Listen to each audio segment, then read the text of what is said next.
You may remember that a few months ago, some members of FaZe Clan were wrapped up in what appeared to be a massive crypto scandal. Some members were suspended from FaZe, but one member, Kay, was removed from the organization altogether. We thought it might end there, but now Kay has come forward and blamed the entire thing on one of the most controversial people in YouTube's history. The weird just got a whole lot weirder.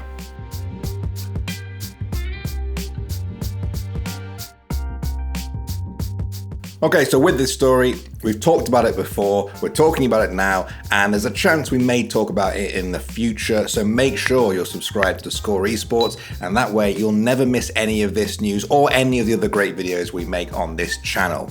Do it. Okay, so in his 27-minute long explanation video, Kay has come forward with a bunch of new information that makes this strange crypto situation even stranger. But before I get into that, let's just explain how we even got here. So back in June, we covered the initial scandal. At the time, FaZe was taking a lot of heat because it appeared that some of their members, Jarvis, Tico, Neekon, and Kay, may have been promoting a crypto coin that had all the hallmarks of a pump and dump scheme. Whenever we talk about this, it's important to have a basic understanding of how crypto works, and Devin did a great job of summarizing all of that in our previous video. Think of it as a peer-to-peer interaction. I send you Bitcoin, it's acknowledged and validated that I have the funds to do so by the blockchain system, and then you get the money. Very, very simply put, think of the blockchain system as the infrastructure used to house all of the transactions carried out by cryptocurrencies. Everyone and anyone can look at these transactions at any time if they want to. It's basically like a digital ledger book. And if you're already familiar with crypto, it's probably because of the massive explosion of crypto coins over the last few years. Cryptos such as Bitcoin and Ethereum paved the way, and now many people are following in their success by creating their own crypto. Seriously, everyone and their mum seems to be making a coin at the minute. Of course, this opens up the possibility for abuse. Like, say if you've got a lot of fans on YouTube, you could start up your own cryptocurrency, which you own a lot of, convince your fans to then buy into that crypto, and then sell all of your crypto when it's at its peak value for a lot of money. Pump it and then dump it, if you will. Once the owners of the crypto sell their overvalued shares, the price plummets, and anyone who's left holding onto the currency finds that it's now essentially worthless. Pump and dump schemes like this have been around for centuries, but despite this, people are now doing it with crypto, and it still works. This is what the FaZe Clan members were accused of being involved with, that they and others helped promote a cryptocurrency, also known as an altcoin, called Save the Kids. They had a professional looking site that promised that for every transaction of a Save the Kids token, 1% of the 3% tax would be donated to charity. They assured any potential investors that they had a public charity wallet that would automate transactions straight to the wallet of a group called Binance. Now, Binance is a cryptocurrency exchange, and the Save the Kids transaction amount was supposed to go to their Lunch for Children campaign, which aims to feed children in remote regions of Africa. The site was supposed to assure potential investors that this was all above board, charity-minded, and definitely not a pump and dump scheme. A video on the site, which no longer exists, featured long-standing FaZe Clan members such as Jarvis, Tico, Neekon, and Kay, as well as controversial YouTuber RiceGum, acting as ambassadors for the launch. My name's Frazier. My name's Jarvis. I'm Tico. I'm RiceGum. I'm Neekon. And I support Save the Kids token. Save the Kids token. Save the Kids token. Save the Kids token. Save the Kids token. In the lead up to the launch, the coin was being heavily promoted by the ambassadors on social media, who seemed eager for their followers to also get their hands on Save the Kids tokens, saying a project like this had never been done before and that the charity aspect would change people's lives. When the coin launched on June 5th, it rose quickly in value as people bought in, but as you can see from this graph, it then sharply dropped off. Everyone who had invested in those first few days now found that their Save the Kids tokens were worth practically nothing. The whole thing had boomed and busted in a matter of days. This caused a lot of suspicion about the whole thing just being a pump and dump scheme. As the currency continued to fall in value, YouTubers such as Some Ordinary Gamers raised their concerns. You can see that at some point, some way back, if you go all the way to 06, all right, if you go just all the way back here, you can see Save the Kids.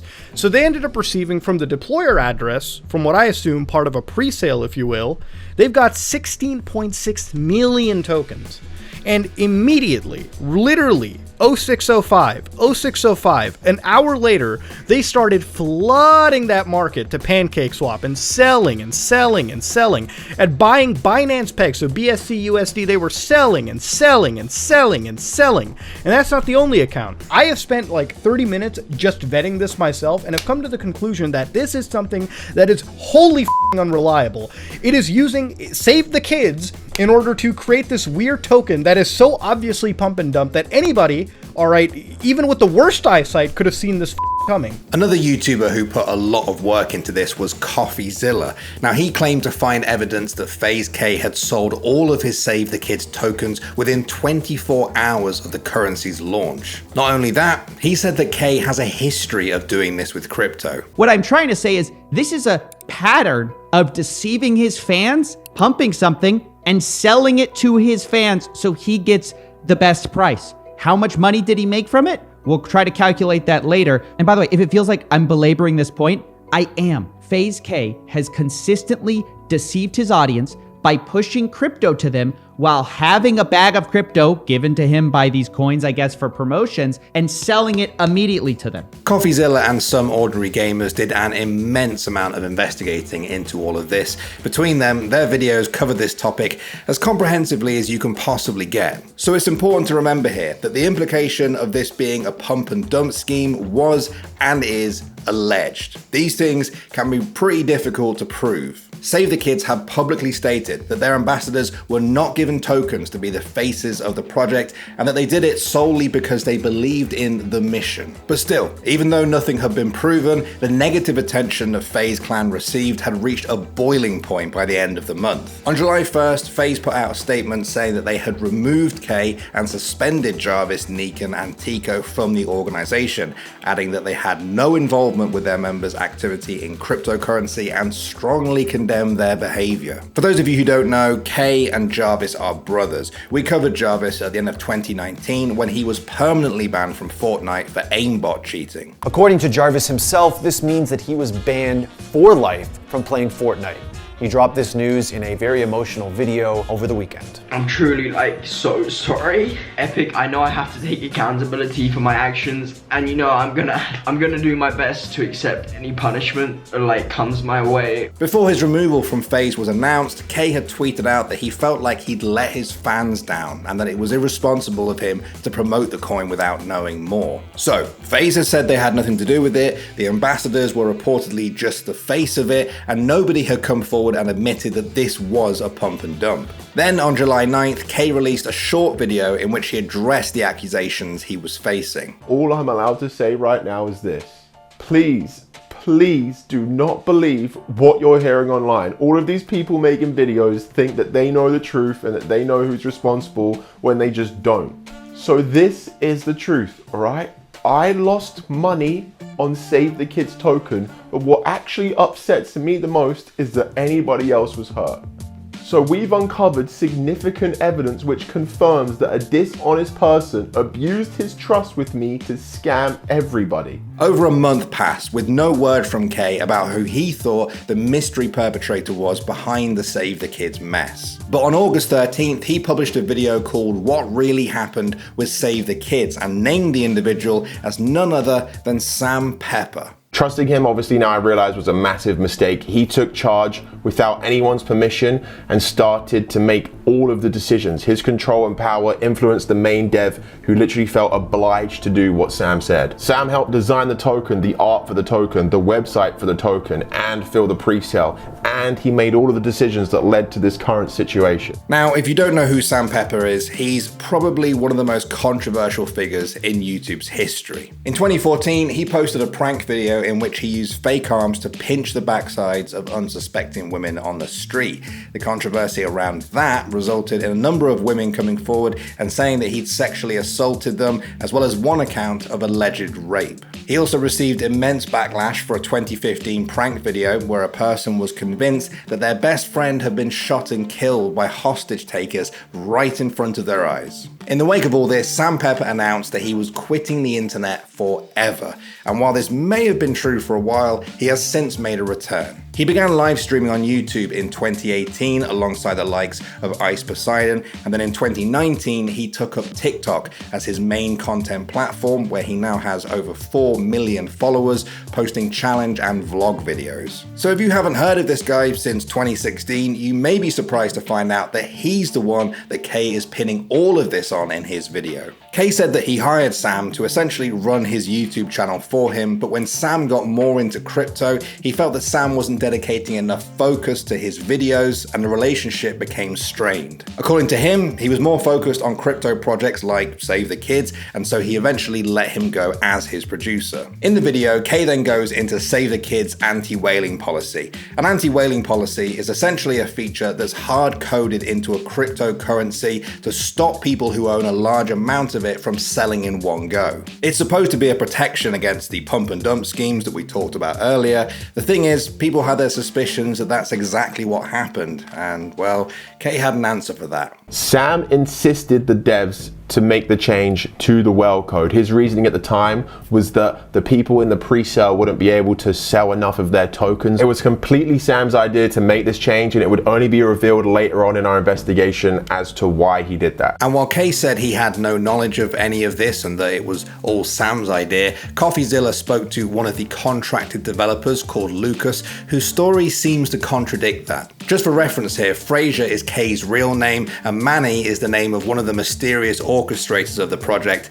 that Lucas received instructions from. At first, because of the big names that were supposedly involved in this project, Lucas was suspicious of the offer to work on Save the Kids. This was me being proven that this was actually influencers were on board on this. And I was like, oh, okay, obviously I would work for somebody like that. Like, I don't want to work for a project where there's like people behind it. That's crazy. It's going to be huge. If I had, I guess my argument would be if I had direct connections, then I wouldn't have to be sent a picture like this that was like to prove to me. So I guess that is what I'm trying to show. It says Lucas and Manny. And Manny. Yep. Lucas and Manny on this. To your mind, does this mean that Fraser was in on this from the get-go, like even on the premeditation of this app? Because it doesn't seem like he was brought in as an afterthought. It seems like he was in this from the beginning. I assume all the influencers probably were in this from the beginning because those were already lined up like straight off the bat. Needless to say here, Kay's story doesn't align with that. He said he had no idea about any of this and pins the blame solely on Sam Pepper. Kay claims that he found 2 of Sam's crypto wallets, which show that he made around $70,000 in a 24-hour period. Though he didn't specify that this was in the 24-hour period after the launch and that the money came from selling Save the Kids tokens. He also included clips of him allegedly confronting Sam about all of this over the phone. But right now, all the proof I have is that you made a ton of money, Sam. No, I didn't. Bro, Sam, then help me help you then, all right? Help me help you. But right now, it looks like you made a ton of money, bro. And you've lied to me and said you didn't. And that's what's hurting me the most. Kay then goes on to allege that Sam was behind a list of fake accounts on the Save the Kids whitelist. The whitelist contains people that were supposed to be brought into the tokens pre-sale. Kay says that many of them were fake and that many of their crypto wallets are actually linked to Sam Pepper. Kay claims that he learned of these links from crypto detectives he hired to look into all of this,